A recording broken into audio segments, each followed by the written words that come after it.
बिस्मिल्लाहिर्रहमानिर्रहीम जज़ल्लाना सय्यिदना व मौलाना मुहम्मद सल्लल्लाहु अलैहि वसल्लम व अहलहु मौला कायनात। एक वाक़या है कि ख्वाजा मुइनुद्दीन चिश्ती, उनके पास एक शख्स आया। वो आके कहता है कि आप भी अल्लाह के वली हैं और मौला कायनात हज़रत अली करमुल्लाहु वजहु करीम वो भी अल्लाह के वली हैं। तो जब आप दोनों वली हैं तो फिर आपने फ़र्क क्या है? तो ख्वाजा मुइनुद्दीन चिश्ती उसका सवाल सुन के ना मुस्कुराए और बोलते हैं कि तुम क्या काम करते हो?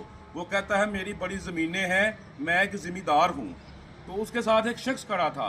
आपने फरमाया कि ये कौन है? उसने कहा कि ये मेरा मज़ारा है, मेरी ज़मीनों पे हल चलाता है।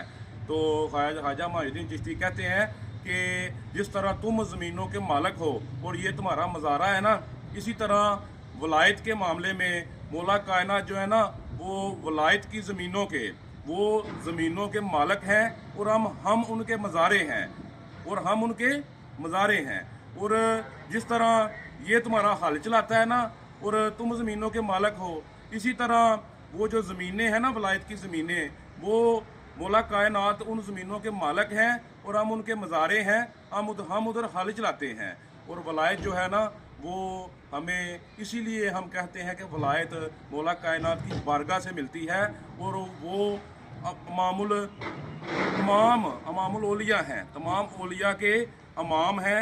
और वलायत जिसको भी वलायत मिलती है ना, वो उन्हीं के दर से मिलती है, वो वलायत के मालिक हैं। अल्लाह आप सबका हामी नासर हो।